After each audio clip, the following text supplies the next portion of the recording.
All right. So now that I know that everybody can see and hear, welcome to Down the Rabbit Hole with Matt Hole. Starting a new podcast. Thanks to my followers for my lights, my mics, my soundboards, all that kind of stuff. Since everybody is asking me to do deep dives on the conspiracy wall, it's just me. Back to the wall. Yeah, it got started with me going over this massive conspiracy theory that read like fan fiction about Trump being a time traveler and Pence being an alien. Not an alien. No, Pence was from the future. He was supposed to guide Trump as his future like representative or something like that. And I can't remember. There were a couple other people that they said were time travelers from the future, and it was real outlandish. And I'm like, this can't be true. But there's a little bit of truth to every lie.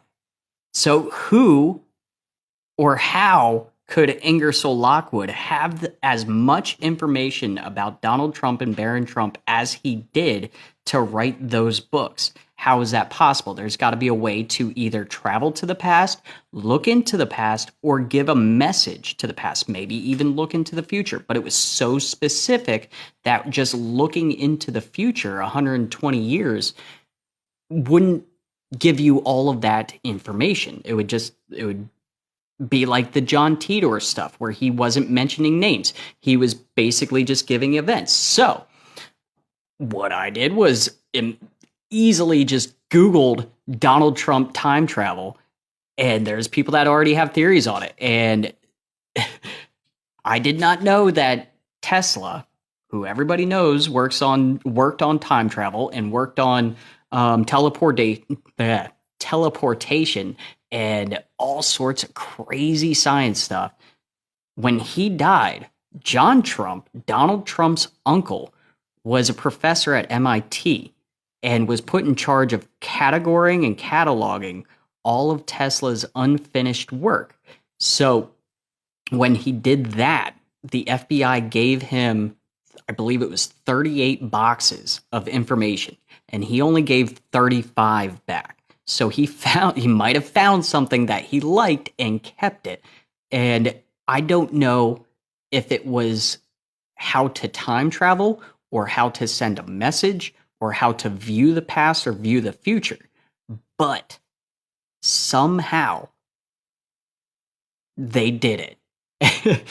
And along this little journey right here, I found a whole bunch of different correlations that correlate with this time travel timeline. The Bushes are involved. The Catholic Church is involved. The Buckingham Palace is involved, and a certain finance company institution, we'll say, in Germany is involved heavily. But we're not going to talk about them as much because when people talk about them, they tend to disappear. So that's the story in a nutshell. Now let me check in on the chat for a minute. Hold on.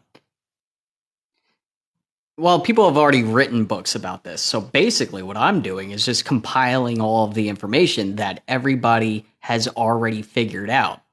People think I'm like having all of these revelations. I'm really not. I'm just finding stuff and putting it in an easier way to understand. Yeah, that'd be cool if you would send some likes. That'd be awesome.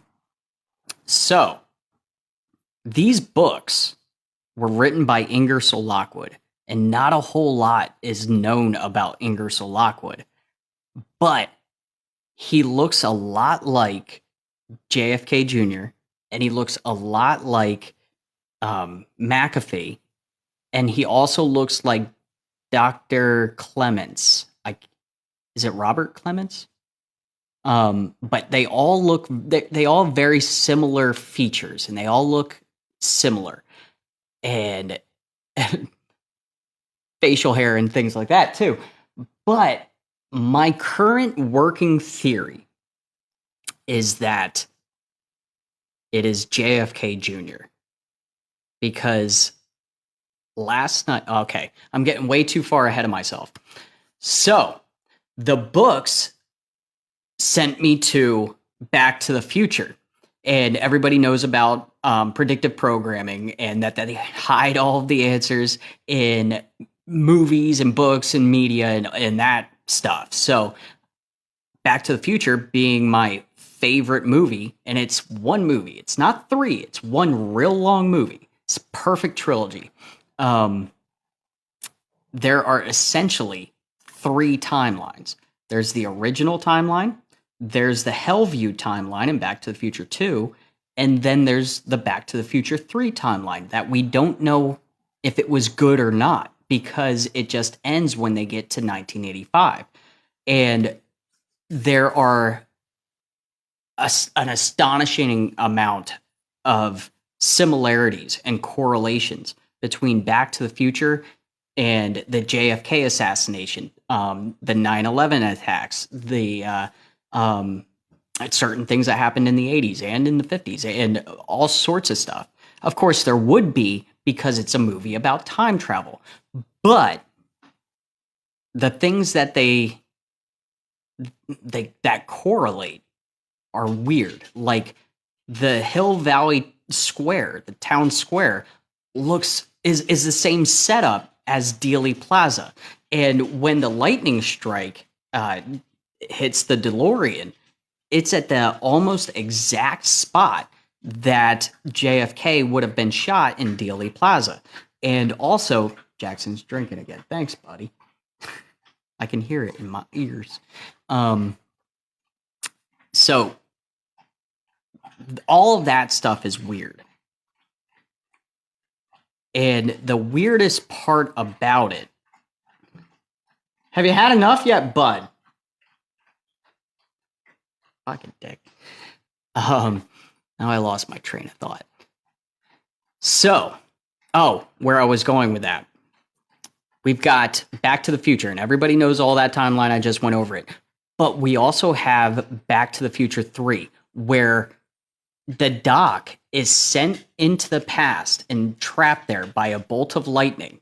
And right when it's hit by a bolt of lightning, when the DeLorean is hit by the bolt of lightning, there's a 99 in the vapor or fucking dog. You good? Okay. So that's in the clouds, and JFK Jr. disappeared, his plane went down in 1999. So, could he be the Doc, or could he be the Marty, and Back to the Future just took some poetic license and said that the Doc got stuck in the past, but it was actually the kid, the time-traveling kid, that got stuck in the past and then wrote a bunch of books about the things that he witnessed or knew what was going to happen. So could that have been the letter that Doc sent? Are these books written by this guy, Ingersoll Lockwood? It's a possibility. And he's also got his magazine, George. I have a theory about George. Most people think that it's a reference to George Washington. I think it's a reference to George H.W. Bush. Yes, I've seen everything on time travel. I've seen over the past 6 months, I've always been interested in time travel. But over the past 6 months, I have watched every single movie, every single TV show. I've looked up stuff on YouTube. This guy, Jetson White, has a lot of information. It's real dry, and I have a hard time watching it. But he's put it all together. Like, I think he's on the right track. I think he's got a lot of correct correlations. But it's not just those Ingersoll Lockwood books that tell or predict the future. You've also got The Wreck of the Titan, or what's the second, or futility, which basically predicts the Titanic. But the guy that wrote that he wasn't a sailor. He was more like a cabin boy. But he even mentions the dimensions of the ship, which are super similar to what the Titanic actually is. And he mentions the amount of people that went down with the ship and the fatalities and that sort of thing. But that's kind of predictable too. So did he predict the future, or was he just writing a book about something he knew and it correlated? It's a lot of correlations, but it could be coincidence. Any questions so far about the stuff I've covered with the books, with the movies, and the timeline? Yes, somebody just brought up in the chat that psychic prophecy. There is a metaphysical aspect to time travel, because when you're looking at time travel in general, you're not going to your own timeline. Anytime you go into the future, you're going into a separate timeline. And through metaphysics and the gateway process, you're able to, what's it called? Remote view, astral project, and essentially time travel. Not exactly physically, but metaphysically, if that makes sense. So the reason why I think Back to the Future has so many correlations with the JFK assassination and the September 11th attack is that it's something that we all saw and had the same emotional response to. Everybody remembers, except for George H.W. Bush, remembers where they were when Kennedy was shot. Everybody was kind of feeling the same thing. Everybody was sad, and they could have used that to make either solidify their timeline or make it like a checkpoint on the timeline as like a major event that the whole world was experiencing at one time. And then the September 11th, everybody remembers where they were then. We were all feeling the same thing emotionally. We were all doing the same stuff. So those could be two major events that are checkpoints for time travelers. Yeah, and the other thing is George H. Bush was in Dallas on 11/22/63 and lied about it. But also Richard Nixon was in Dallas at the time and lied about it, along with E. Howard Hunt, who sued I think it was Starlight Magazine, for making the quote, E. Howard Hunt was in Dallas the day that the president was shot and was deeply involved in the assassination plot. He sued them for libel and whatever else, and lost. So a court of law ruled that E. Howard Hunt was deeply involved in the assassination plot. Nobody talks about that. There's also a couple other things that went on. Did you know that Woody Harrelson's dad was involved in the assassination plot? Woody Harrelson's dad is like a mafia hitman. Isn't that crazy? I just heard about that yesterday. I didn't really look into it yet, so I might be wrong. Well, the CIA. Here's the deal. I'm going to get way too far ahead of myself, but Prescott Bush, George H. Bush's dad, I'll get into that in a second, was the chairman of Union Banking Company, which literally financed the Nazi Party in World War II. So he is a war profiteer, traded with the enemy. And then in 1933, Prescott Bush was a major part of the business plot of 1933 with a lot of other financial tycoons and some active military generals, and they tried to overthrow their plan was to overthrow the United States government and instill Smedley Butler as president. It never came to fruition. However, their plans were figured out.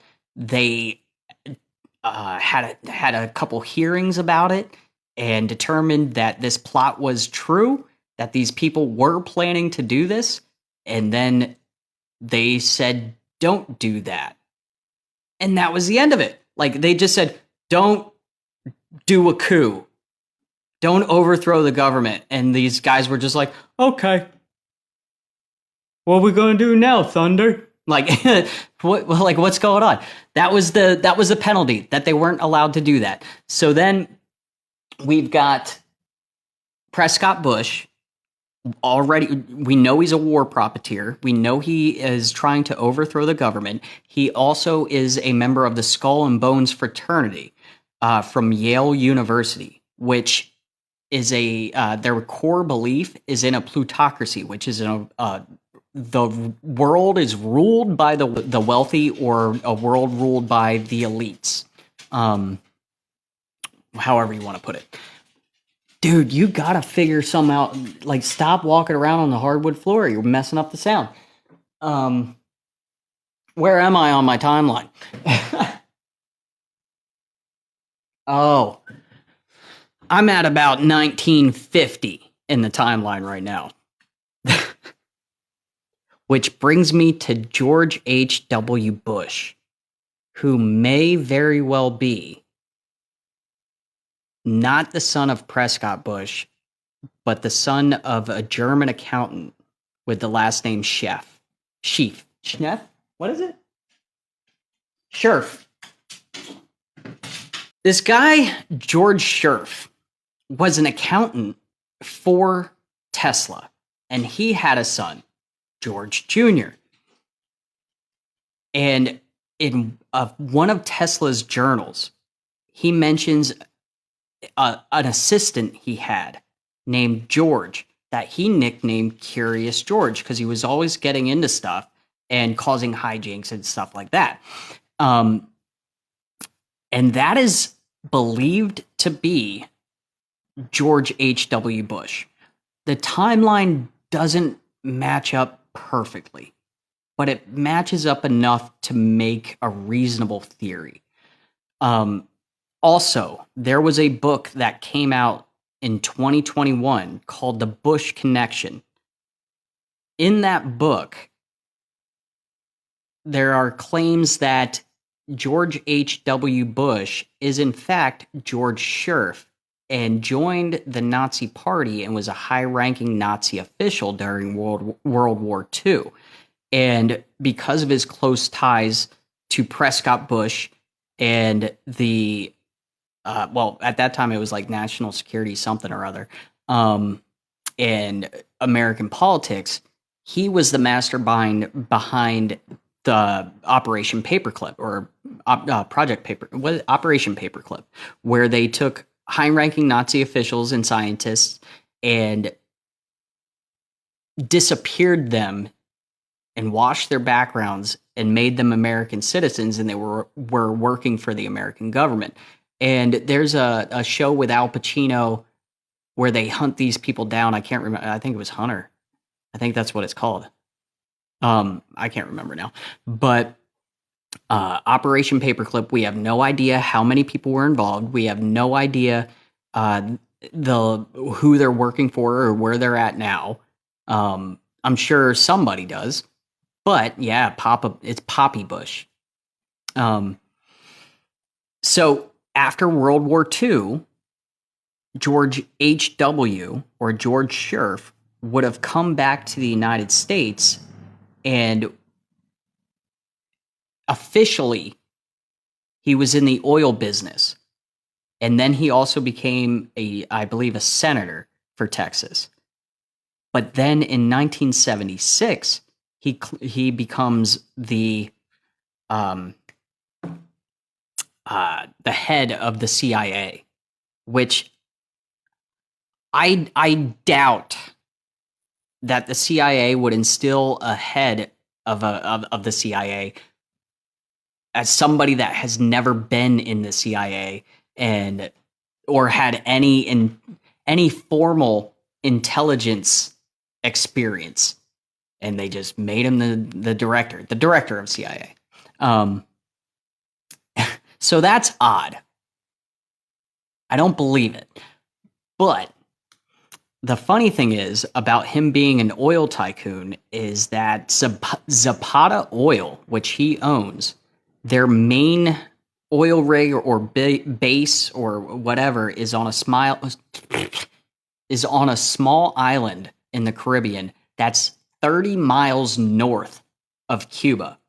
So he would have been able to get involved with and train anti-Castro Cubans, militia, and bring them over to the United States and have them do the CIA's bidding. So the JFK assassination could have had the anti-Castro militias involved as well, which is what E. Howard Hunt is believed to have been involved in. That's a lot. Where am I going with this?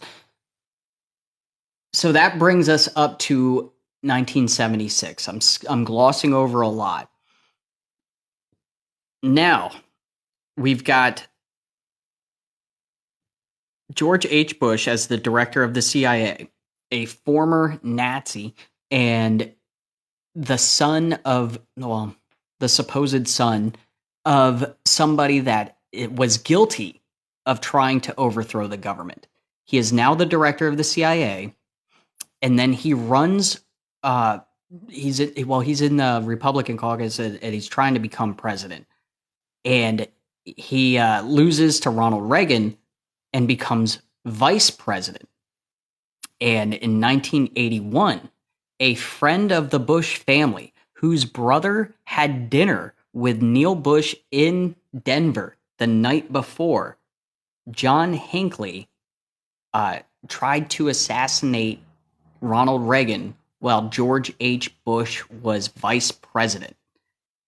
He was a friend of the Bush family. They knew him. It looks like MK Ultra. It looks like they MK Ultra'd him because he never had any mental health disorders. He was never infatuated with that actress. What's that movie? Taxi. She was in Taxi. That was a good movie. Oh, thanks. Somebody's giving me stuff. That's awesome. Thank you. So where am I?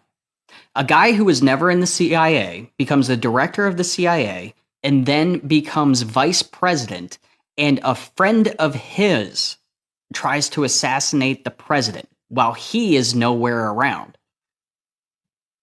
The original plan, Jodie Foster. Thank you. My idea is that he wanted Reagan to be assassinated so he could become president of the United States. And then that didn't work out, or John Hinckley picked up the wrong gun and he picked up a 22 instead of like a 357. He tried to kill the president with a 22. That was a poorly thought out plan. That's why I think it was MK Ultra. I don't think he was completely there. I think he was under some sort of mind control. And he won't talk about it to this day. He served his time in prison. He's still alive, but he just wants his privacy, which is understandable. And after that, yeah, how about this? So Reagan serves his 2 terms, and then Bush is elected president. George H.W. Bush is elected president, starts a war, not only with an oil-bearing company being an oil tycoon, but with the area of the world that is known to be or believed to be ancient Sumeria, which is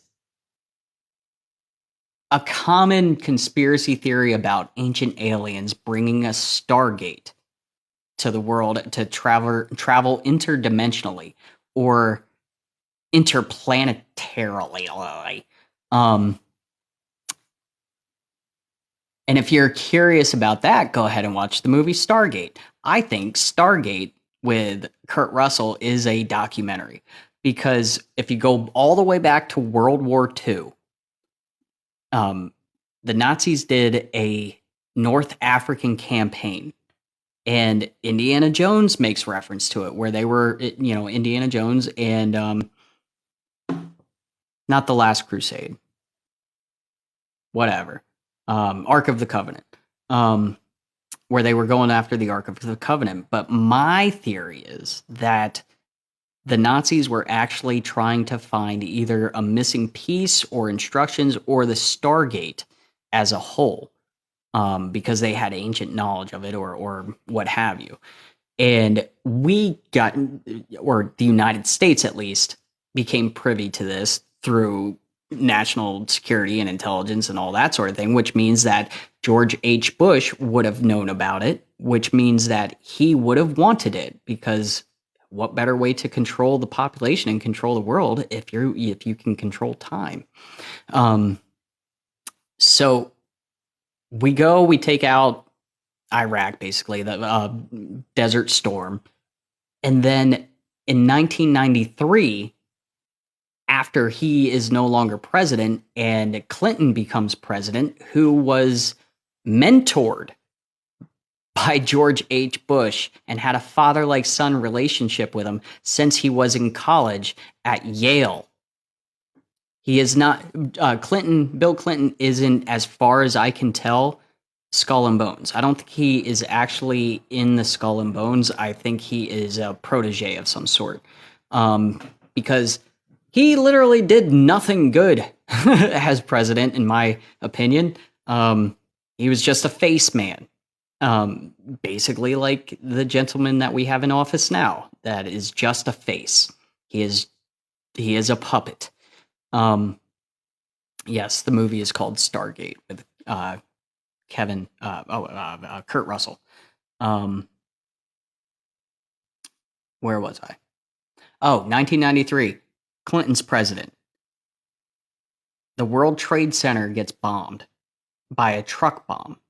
And there is a New York Times article that I found like a month ago that the FBI is directly responsible for that bombing. An FBI, and not even an FBI informant, an FBI special agent that was undercover with these terrorist groups, was tasked by these terrorists to procure bomb-making materials and then assist with making a bomb. And he goes, and the FBI literally gives him this bomb-making material.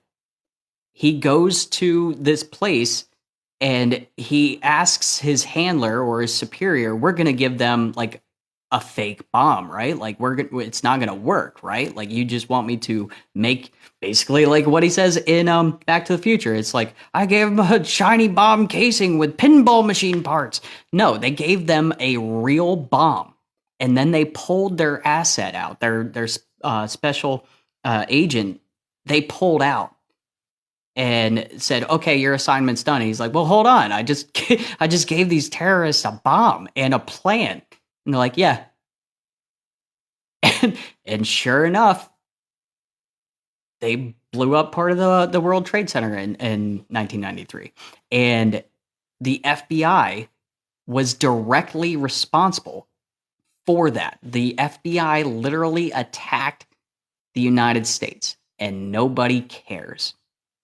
So that's 1993. Then we have all the craziness with Clinton, and then George H. is elected. Oh, dude, I'm not getting into the Book of Enoch tonight. Come on, man. Holy moly. Then we got George Bush, George W., elected president. And if you remember that election, There was a whole situation with the dimpled Chads or the hanging Chads with his opponent, Al Gore. In the state that had the problem, George Bush's brother was the governor. We have this election. George H. Bush is elected, or sorry, George W. Bush is elected because his brother, the governor of Florida, did something.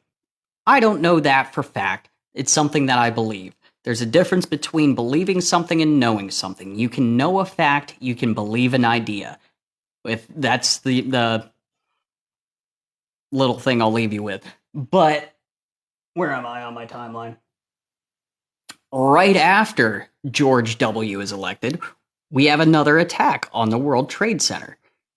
And the vice president is Dick Cheney at that time, who retired or left his position as the CEO of Halliburton to become vice president.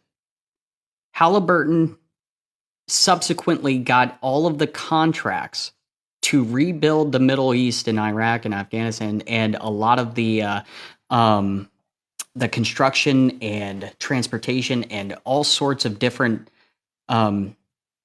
contracts through the government after they invaded Iraq the second time. Could George W. have really done it, the 9/11 attacks to justify going to war with Iraq again so he could go look for the Stargate because his dad didn't find it? And then Dick Cheney gets rich off of this situation, and George W. gets rich off of this situation because not only could he be looking for time travel stuff, but he's going to war with an oil-bearing country. That's my belief. And also the Patriot Act. The Patriot Act essentially took away all of the rights of the United States citizens. And all they have to do in order to take anything from you is declare that you are a terrorist of some kind. And the definition of terrorism is anything that the government doesn't like. So it's an extremely broad term that everybody could be guilty of at a moment's notice. It's the scariest thing ever. And now we're trying to do this Restrict Act, or S686, which lets them not only spy on you, which is what the Patriot Act did, but they also can actively listen to you and see you and do all of the stuff that all of our conspiracies were talking about, where they activate the front-facing camera. They could do that at they can do it now, but this would allow them to. They would be allowed to do it. See who you're with, where you're at. Activate your camera so know what's in your house, what's around your house, what you eat, what you do, all that kind of stuff. I don't know why any of these politicians are not just throwing this out, other than they are being paid by lobbyists and probably coerced or threatened by higher ups. Lobbyists destroyed our country along with the Bushes. So let's get back to time travel. Those are the major points on my timeline. Now, we've got all of these different conspiracies that line up and are perpetrated by the same groups of people, or at least the same entities. Like I said before, I'm going to call it, throughout this whole thing, I'm going to say it's four groups. We've got Washington, D.C., we've got the Vatican Church, or the Vatican City, and we've got Buckingham Palace, and we've got this financial institution, the Red Seal. Let's just call them the Red Seal. That's their name. Why not call them that? The Red Seal owns Vatican, Buckingham Palace, and Washington, D.C. The Vatican City is a corporation. Washington, D.C. is a corporation, not owned by the United States. And the Buckingham Palace is the royal family. That is not owned by England either. All three of them are corporations under the umbrella of this massive institution. They are 3 city-states, yes. Our world is an illusion. We are part of the Matrix. Yes, you're not wrong. Rockefeller, yeah, I mean, the Rothschilds, the Rockefellers, all of those families are part of it, but they're not major parts of it. The people that are actually in charge of these terrible things, we will never know their names. The massively rich people don't show up on the Forbes top 10 list. They hide. They stay secluded. They don't want people to know what they are doing. They are old money and they know how to keep it that way. So, I mean, there's a lot of people behind it and we'll never know who they are. But what we can do is call out the people that perpetrate it, the perpetrators of these things. Yeah, the CIA is the most evil organization in the entire world for the last 70 years. They are absolutely evil. And I in every organization, I'm sure there were even German soldiers who weren't bad people, but they were on the wrong side. I'm sure not all of the analysts, all of the agents or analysts or spies or any of that, I'm sure not all of them were horrible, terrible people.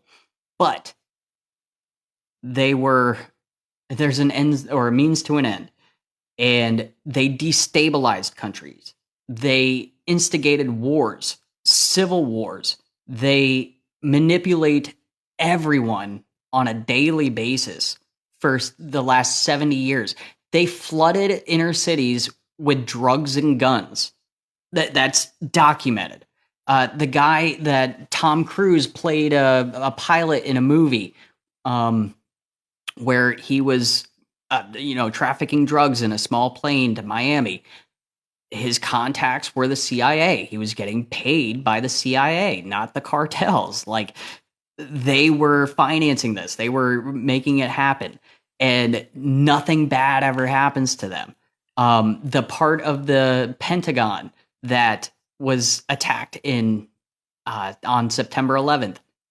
It's amazing how that one spot of that building just blew up. Got hit by a plane. It was amazing. It was an amazing maneuver by a inexperienced and incompetent pilot. But the section that it hit was like the accounting and finance part of the building. And it was the day after Donald Rumsfeld had a news conference or whatever, stating that they were short like $1.9 trillion and they have no idea where it went. So there's a little bit of motive. See, I bounce around too much. My brain doesn't... Well, time is not linear, so why should my brain be linear?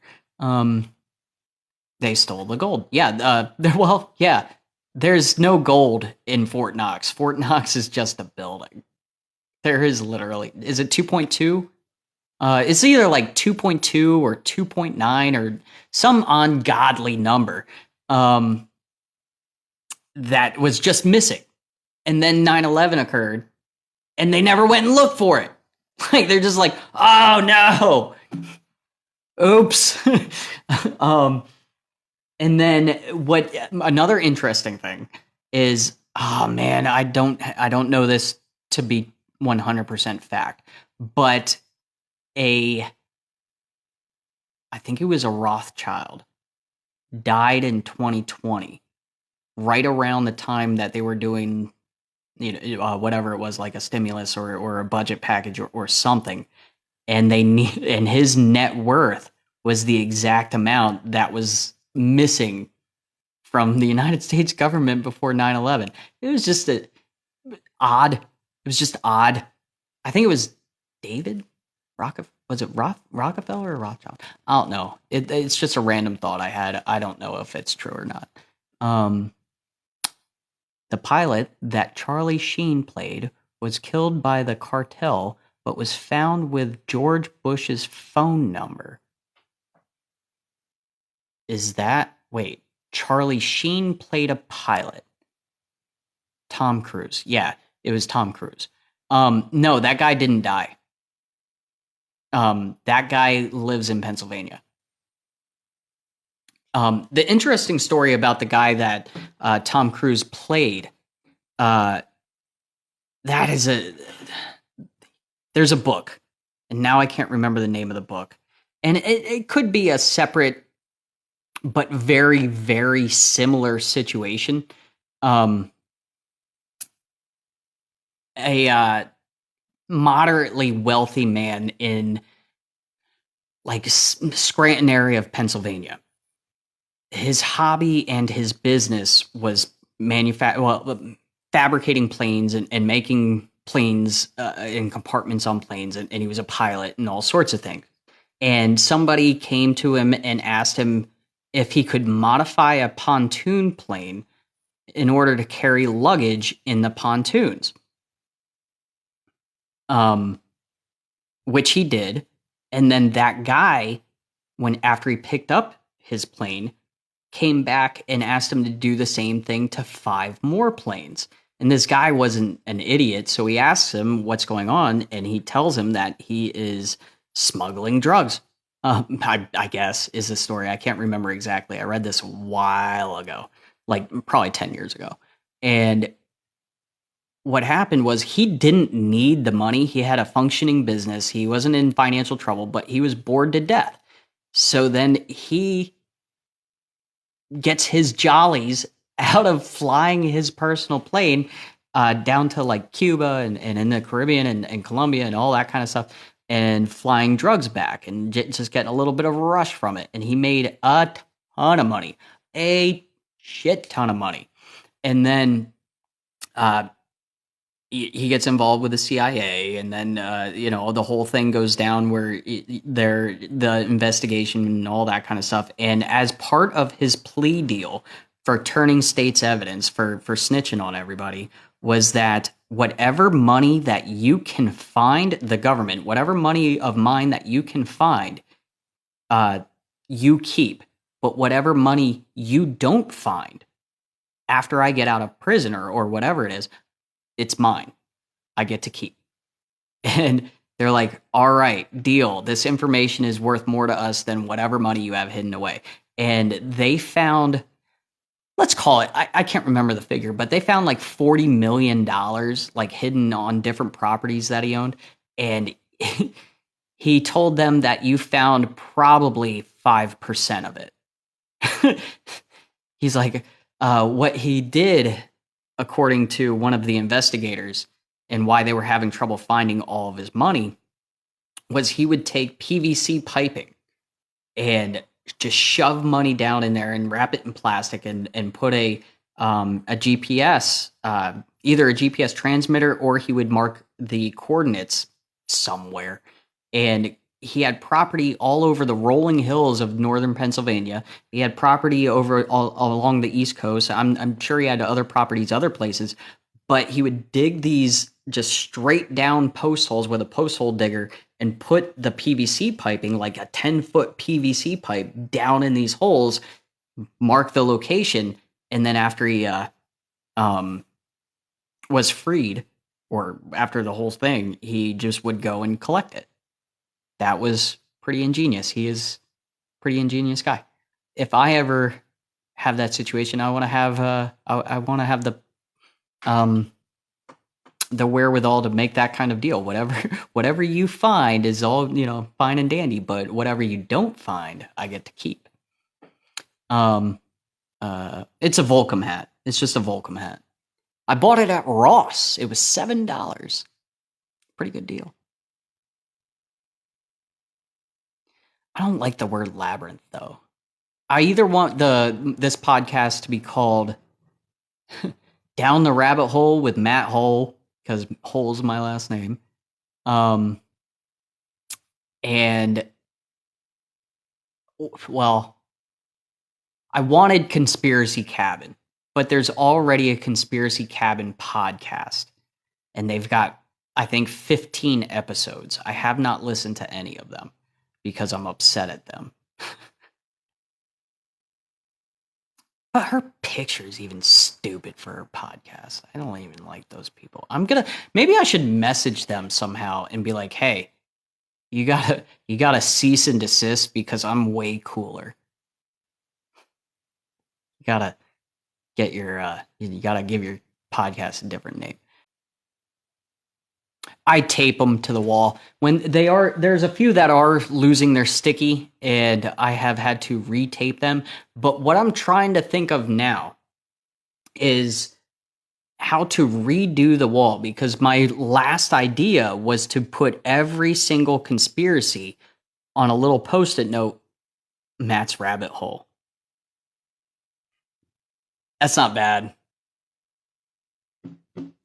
That's not bad. Matt's conspiracy hole. I like the conspiracy hole. I like the conspiracy hole. That was a good idea. Oh yeah, and there's a red room on the dark web. It's a kill room. That's crazy. That was becoming a big thing in 2020, right around the pandemic. Does anybody remember that? Am I crazy, or am I just on the internet way too much? Where somewhere on the dark web, dude, there's so many comments right now. There was a group that would just put a timer, and when the time would go down, it would be a literal kill room with a victim, and they would murder somebody, and nobody knows if it was real or fake. But it would happen like a lot, and it wasn't like advertised, but people knew about it. Is that still going on? I remember it as like Red Room. I think that was the name and stuff. So people do remember that. I'm not going crazy. Has anybody seen, there's a guy on TikTok who thinks he was almost red leather, yellow leather, abducted by a serial killer in Illinois.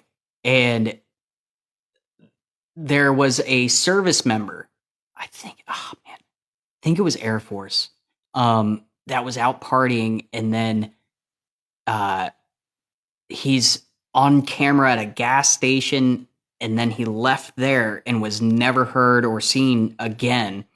And they think he was abducted by a serial killer the same way. But there is a serial killer in the Midwest that goes around, just apparently drives around last call or when the bars are closing, and men that are walking alone, he'll ask them if they need a ride somewhere. And a grown-ass male will look at that situation and be like, oh, this is just like another bro. Like, a bro's about to give me a ride. It's going to be free. I'll have to call an Uber. Like, that's fine. If something happens, I'll knock him out, right? No. Women know not to take rides from strangers. Men don't. And they are never heard from again.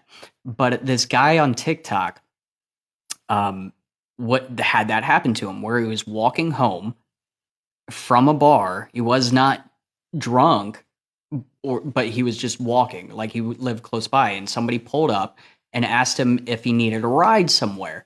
And he goes, no, I live right up here. And the guy insisted. He's like, oh, no, just hop in. I'll drive you right down the road. He's like, no. In his head, he was saying, like, stranger danger. But he was trying to be polite, and this guy was like, "No, man, that's crazy. Why don't you just hop in? We'll drive right up here." And then after, like, the guy could see him getting kind of like sketched out, so he just rolled up the window and drove away. And right behind him was like I believe he said it was an SUV that was following him. So it's at least two people. Probably a lot like Ed Kemper did that kind of thing. Ed Kemper would pick up girls that went to the college, and Ed Kemper's my fucking favorite, dude. I don't know how I'm getting onto this, but if you don't know the story of Ed Kemper, he's a wild freaking guy. He is a weird dude that I would love to talk to. But he's super tall, just a super big guy, and socially awkward a little bit. And what he did was he made friends with the police, and he went to the cop bar and hung out with the cops. And since he was like just a weird dude and everybody kind of liked him because they he's just an awkward guy, they gave him like an honorary badge.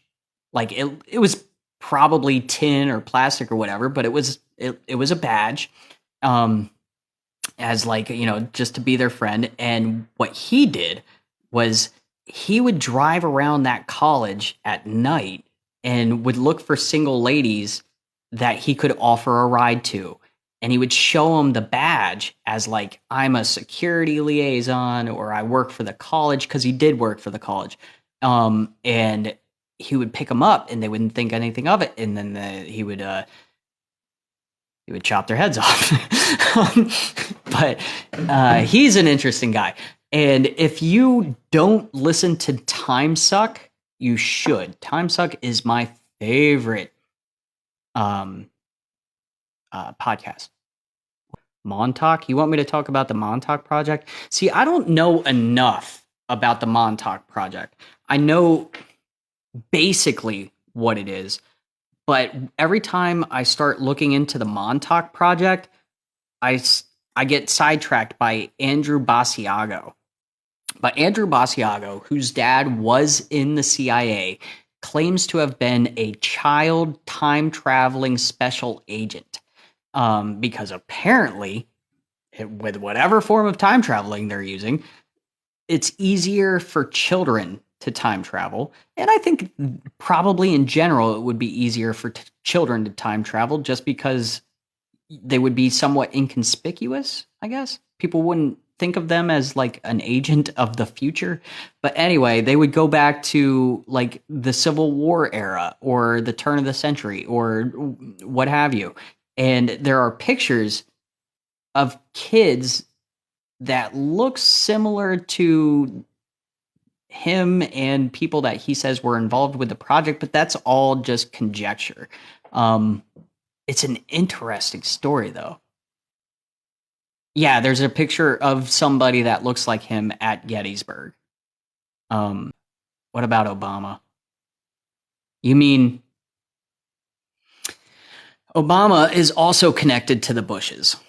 Obama's stepdad was the chairman of Union Oil Company, which is owned by Zapata. So he knows George H.W. Bush personally. I can't do it all in one podcast, man. So I want to take a poll right now of everybody in the chat. Is Michelle Obama actually Michael? Is Michelle Obama a female or a male? Michelle Obama is actually Michael, right? Everybody's in agreement? Yeah. It looks like, I'm going to say probably 95% of the answers I just got, and I'm still getting, are all saying Michael. Yeah. Look it up right now. In fact, look up pictures of Barry and Michael in college and tell me that Michael is not Michelle.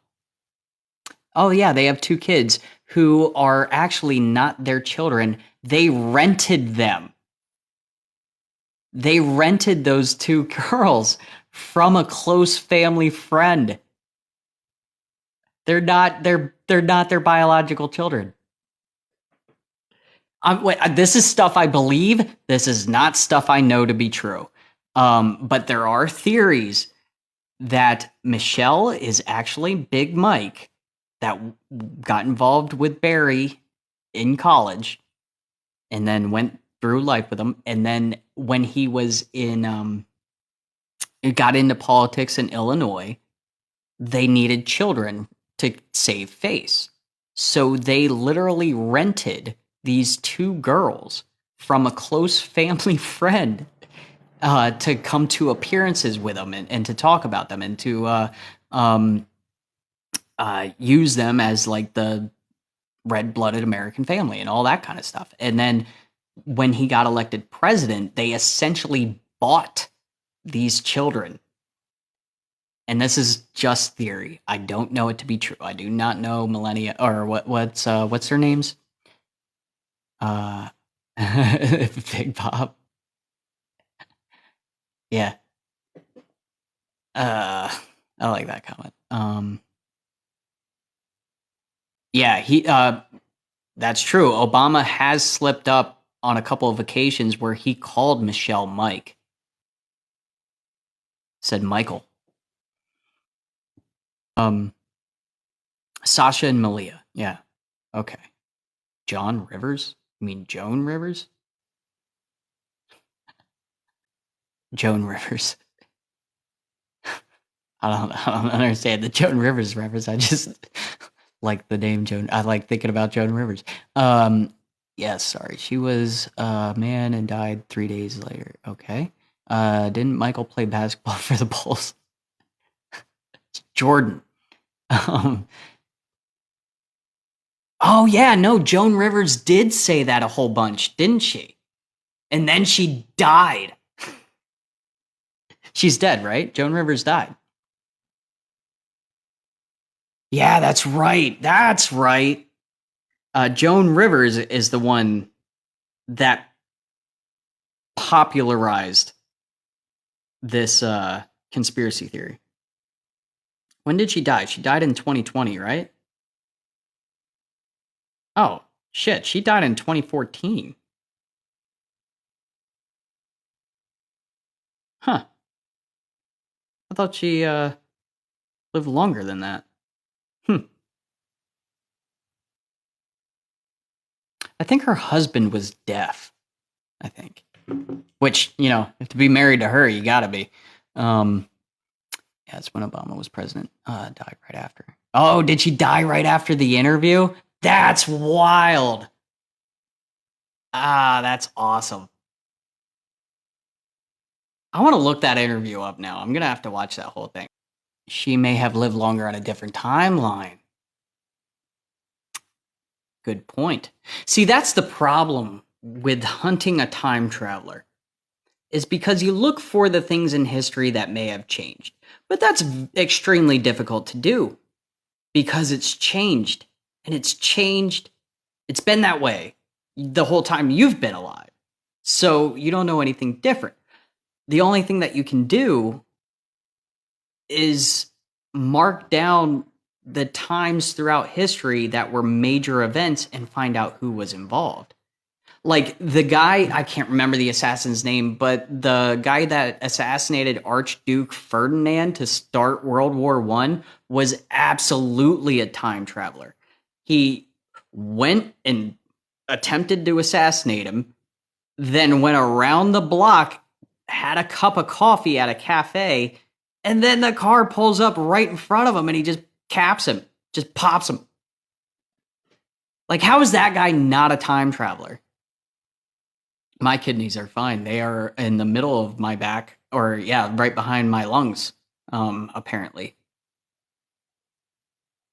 I don't know. I don't know anything 100%. I have my own thoughts. I think it makes sense for Ingersoll Lockwood to be one of two people, and that would be JFK Jr.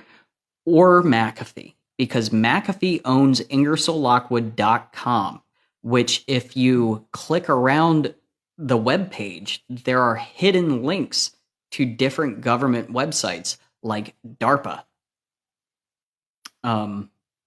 which is odd. Like, why would he do that? Why would he own that website?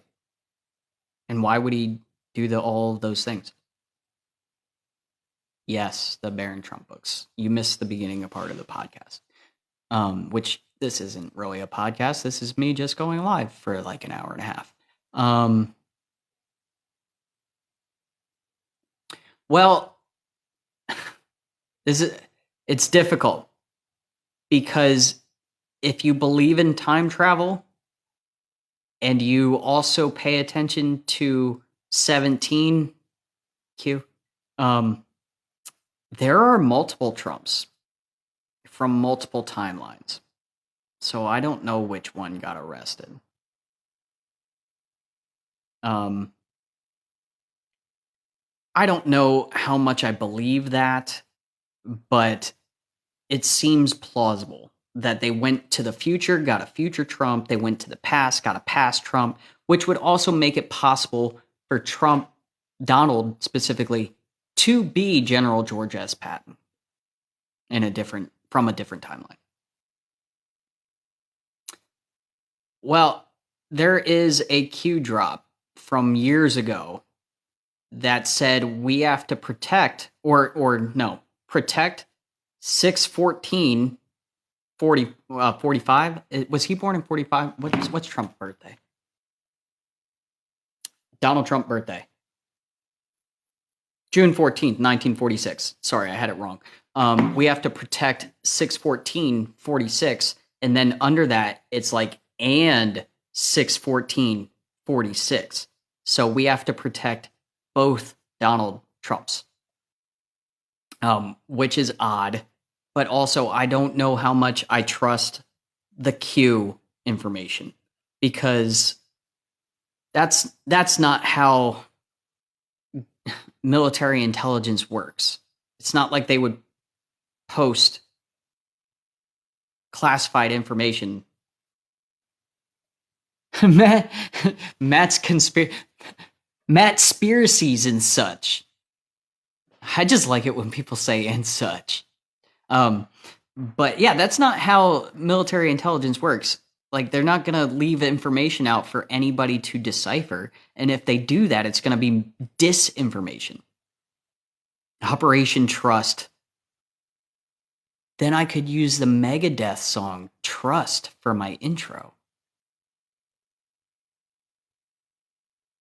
But it also really closely, the whole Q thing closely resembles a psyop that was in a newspaper in Moscow during the Bolshevik Revolution in 1905. What they basically said is that there are white hats and there are black hats, like cowboy hats, good guys and bad guys. You, as the citizens or the people, don't have to do anything. Stay out of it. The white hats have a plan. The white hats are on it. Just trust the plan. Don't do anything. Sit and wait. Don't get involved. Don't get hurt. Don't mess up our plans. And then by the time people realized it was a psyop, they had waited too long, and like the communists had taken over. That's what all of the Q stuff reminds me of, is that situation, because they're saying the same exact stuff as that psyop in 1905. And it makes no sense for a classified military operation to put their plans or even little bits of information on a public forum. Even if it's in code, the bad guys are going to be able to decipher it too. Like, it makes no sense. It makes no sense unless there is a way to post things on 4chan or wherever they're posting it. It's on 4chan, I believe. from a different timeline. Because JFK Jr. could also be John Titor. And John Titor posted on it. I believe he posted on 4chan. No, 4chan wasn't around when he was there. I think it was just random chat boards and stuff like that. But John Titor posted online. So what if Q is from the future and he's posting these things in the future? That's why sometimes it seems like there's conflicting information, because he posts this little bit of a riddle, they solve the riddle, the event doesn't happen, the future changes. Then he posts again another riddle about something that happened, they decipher it, and something changes. So we don't see the events that Q is actually posting about because it's part of the plan. God damn it. That makes sense to me. Bezos is building a 10,000-year clock underground in the desert. I heard it's a cover story for Time Machine. Yeah, okay. Neat. I got nothing for that one. I think I saw something about it briefly, that the Bezos clock. I don't know if it's in the desert or in an underground cave, like where they have all of the those food storages that we're seeing, like the truck drivers are driving supplies into these massive caves. I think in Colorado, actually. Well, all of this plays into the Mandela effect. The Mandela effect isn't all that interesting as soon as you wrap your mind around it. So if people are going back in time and changing the past, that's where the Mandela effect comes from. But also,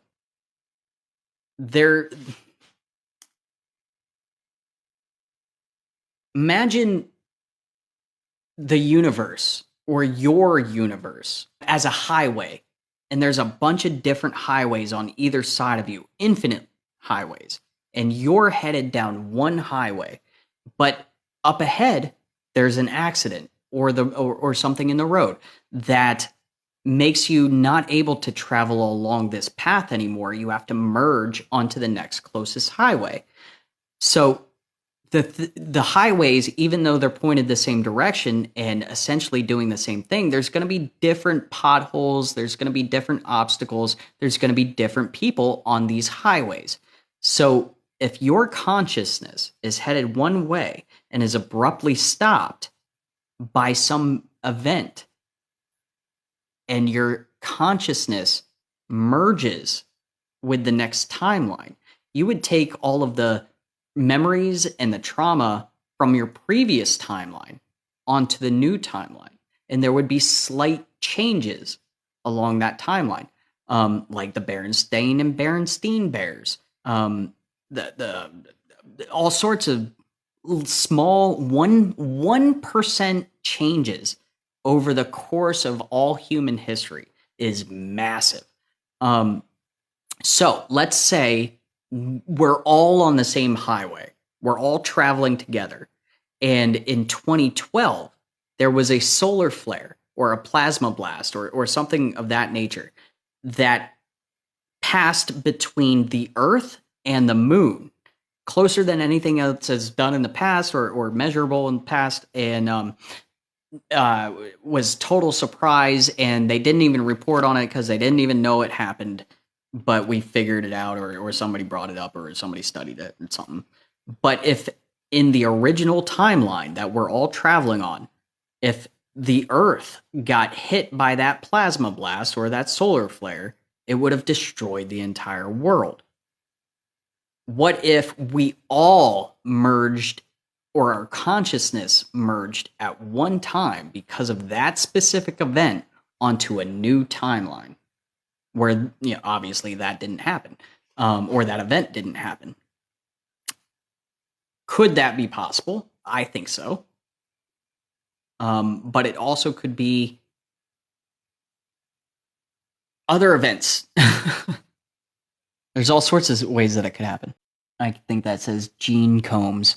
You're asking if we all died. Yes, in a way, because it depends on how you perceive death. Because energy doesn't stop. Energy doesn't die. And we have energy within us. And we know of these alternate universes and alternate realities. So what if you die on one timeline or in one reality, but your consciousness just takes over seamlessly in the next reality? So if you're driving along and you come to a stoplight and you're not really paying attention, but then you see the stoplight, it's a red light, and you slam on the brakes, and as soon as you stop, a huge Mack truck just passes right in front of you. Possibly on a separate timeline, you got hit by that truck. But as soon as you got hit, your consciousness moved or merged onto this new reality, or into this new reality. And now you're just here. That old reality, you're no longer in. That timeline is going, and it's probably still going. But you're living in this new one. Oh, the train derailments. Well, first of all, there has not been an uncommon number of train derailments this year. There are between 800 and 1,300 train derailments every single year, or train accidents every single year. So the amount and frequency of these train derailments isn't uncommon. What is uncommon is their payload. Every time that they are carrying deadly or dangerous chemicals, they seem to derail. What I think it may be is more psyop or distraction techniques, because I definitely went down that rabbit hole until I looked into how many train derailments there are, and there are several. There's a bunch of them. Trains aren't super safe, it seems. But it also could be a foreign government, or even the elites in our country, that are trying to poison people, like a massive amount of people all at once. One, for population control, because it's going to be easier to control less people. Two, it could be because if everybody starts getting cancer and they're all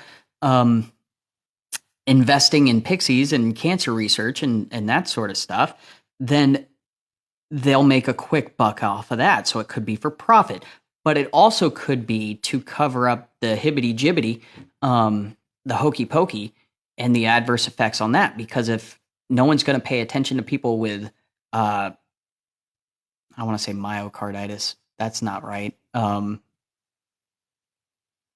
don't know, the heart issues from the hokey pokey. No one's going to pay attention to that if everybody's getting this crazy rare form of cancer from drinking the water. That could be, or they could be trying to poison everybody or poison the living areas to herd everybody into major cities, so they're all in one localized place, or actually into the center of the country. But there was just a train derailment in Montana, so that kind of kills that theory. Or what's the other one?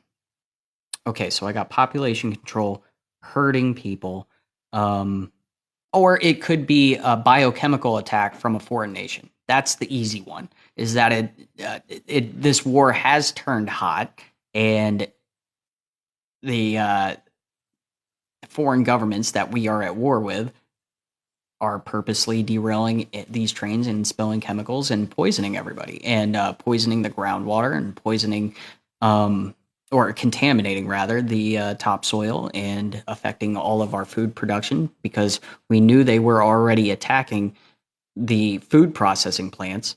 So when it's like the game Risk in a different way. So if you destroy somebody's food supply, and then you destroy their ability to make new food, what is the outcome? Simple. Yeah. Somebody just put something. If we merge timelines, like we die in one timeline and our consciousness merge, are your family like sad in that separate timeline? My guess would be yes. And this is what I use to support that. The movie Back to the Future, the very first one, Lorraine at the very beginning, Marty's mom at the very beginning, she's a depressed, alcoholic, life in shambles, loveless marriage, kids that she scolds and is mad at and doesn't like, and all that kind of stuff. She's just a miserable person. And then Marty goes back in time to 1955, and in his original timeline, he interferes with his original timeline, but Biff assaults Lorraine in the parking lot and is saved by George. So, in reality, before he went back and messed up the timeline, Lorraine and George would have still gone to the Enchantment Under the Sea dance. Biff would have still been upset at George for taking Lorraine. So he would have, no matter what, found them in the parking lot in that car. He would have forced George out of the car, and he would have assaulted Lorraine. So the most depressing and upsetting thing about Back to the Future is that original Lorraine at the beginning of Back to the Future is the result of being sexually assaulted and then comforted by this beta male who she has the nightingale effect for, who didn't protect her, and she's jaded at the entire world and depressed and hates life. That is the mom at the beginning of the Back to the Future movie. That is the saddest, most upsetting thing that nobody realizes. And then you see her at the end of Back to the Future 1, where George man up, grew some balls, and knocked out Biff. And she's happy. She's got goals. She's active. She's not drinking. She and George seem to be in love. She has a good family relationship and all that kind of stuff. So that one event could have had an effect on her entire life. And it did. Because she's got, like, because you don't, that doesn't just not happen then. That has already happened in a separate timeline. Because the way we think about time isn't how time is. Like the movie Everything Everywhere All at Once, that is a good example of how the universe actually works. Everything is happening everywhere all at the same time. Time is not linear. We only perceive it to be linear because that's the only way our brains can easily perceive it. When you, like, if you were to use a Stargate or a portal of some kind, you're not going through this tunnel and onto a separate part of your own timeline. What you're doing is just like what they say, or similar to what they say in Stranger Things, where this is where we are, this is where we want to go. The quickest way would be on a time machine across it. But through a portal, you just fold it. You just fold the paper because it's happening. It's happening right now. Because there is no now. Wild, right? I used to ask my dad because my dad was a theologian. Because in the Christian religion, when you die and you go to heaven, after all said and done, uh, Christians will be awarded crowns with different crowns for different things, and then you'll be worshiping and put them at the God's feet and all that kind of stuff. And they also mention mansions, and in my Father's house are many mansions. But my question was, if heaven is paradise and no bad exists, how can paradise be better for one person than it is for somebody else? Like, you have a mansion. My mansion is this big.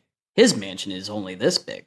Like, that's not fair. That's not equitable. It's the best thing for everyone. And what he said is, it's all relative, because no matter what, we're not there to enjoy ourselves. We're there to worship our creator, which I feel like is a cop-out, but like Christianity, all religions have a lot of cop-outs, like Pascal's wager and all that kind of stuff. Hold on. In that sense, heaven would be a communist society. Kind of, but there's no pain, there's no greed. There's not even a perception of those types of bad things. And you wouldn't be working. Like, you wouldn't have to work if you, I don't know, because sometimes we get heaven mixed up with the new earth, because after Armageddon, this earth will be destroyed, and he will create a new earth for his followers, or something like that. I'm probably paraphrasing and getting it all mixed up, but that's kind of what I remember. And on the new earth, you'll have to cultivate the land and stuff like that, but there will be no pain, or adversity or anything like that. So it's hard to fathom. Wow, that's a lot of topics. I had a plan. I was just going to talk about the books, but somehow I got on to everything else. ADHD, Brian Longerbeam is on my chat. Yeah, dude, I should have assigned moderators, but I just kind of did it fly by night style. I don't know enough about CERN. We'll save that for whenever I do the next episode of, what did I want to call it? I'll have to go back through. Damn it. I should have written it down when I saw it. Somebody said something. It was like conspiracy hole. I like that. I don't like Red Room. I remember that one. Oh, thank you. I'm going to try Conspiracy Shack. I like Conspiracy Shack, but Matt's Secret Hole.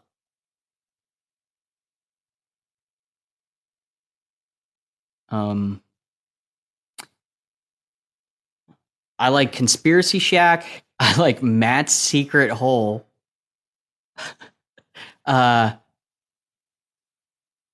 Matt's Rabbit Hole. Matt's Rabbit Hole, I think, is the one I like.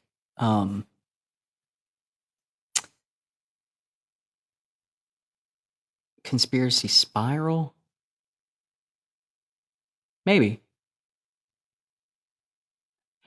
For anybody that doesn't know, my last name actually is Hole, Hole, which is why I think it's hilarious, and I want to incorporate that into the name, because previously I had wanted to own a like a used car lot and have it be wholesales.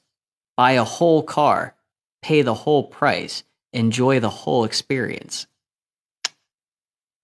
The whole truth. Gosh dang it.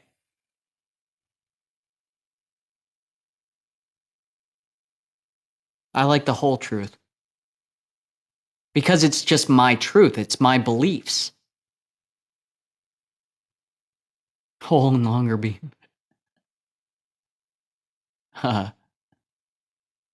like the whole truth. Why didn't I think of that. I think I thought of that and my sister said no for whatever reason. Thank you.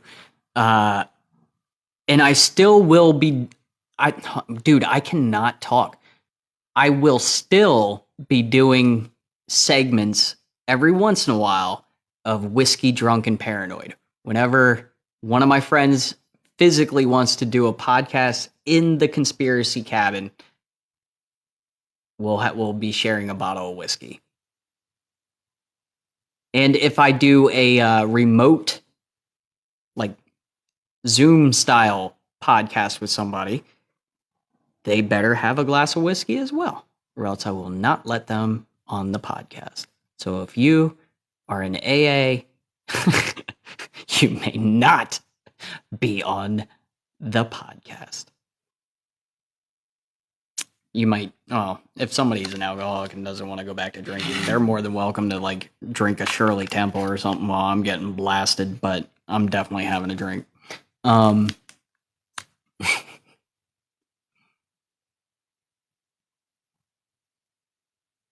You couldn't handle the whole truth. I like it. You guys are good. It is almost 10 o'clock, so I'm gonna call it a night. I will do this type of podcast, or at least live stream, Tuesdays as of right now. Whiskey Drunk and Paranoid will most likely be on a Thursday night or a Saturday night or a Sunday night. This podcast isn't really going to have a schedule.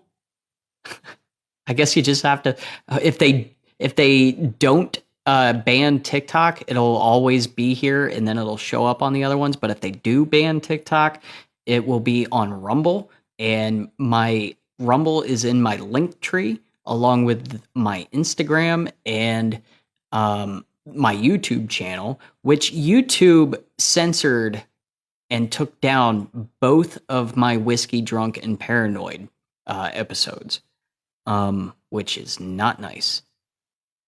I do have YouTube.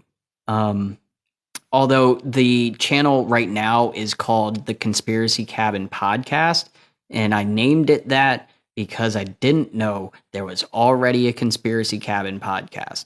And if anybody knows those people, can you kick them in the taint for me? Because that was a dick move. But I kind of like the whole truth. I think I'll remember it, but the whole truth with little hole, which was on the back of my basketball jersey. Lilhole, Lil Hole. That is my life. Wholesome conspiracies.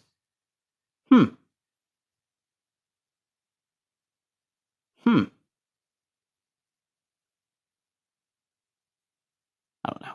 Maybe. Okay. Well, anyway, thanks for chilling. Thanks for hanging out. I got to let my dog out. And this is not going to be fun to edit because I don't think I can make this into a coherent conversation with nobody. But it's been fun, and I'll do it again, and we'll all hang out again sometime. But yeah, cool. Thanks, everybody. And this has been an episode of The Whole Truth.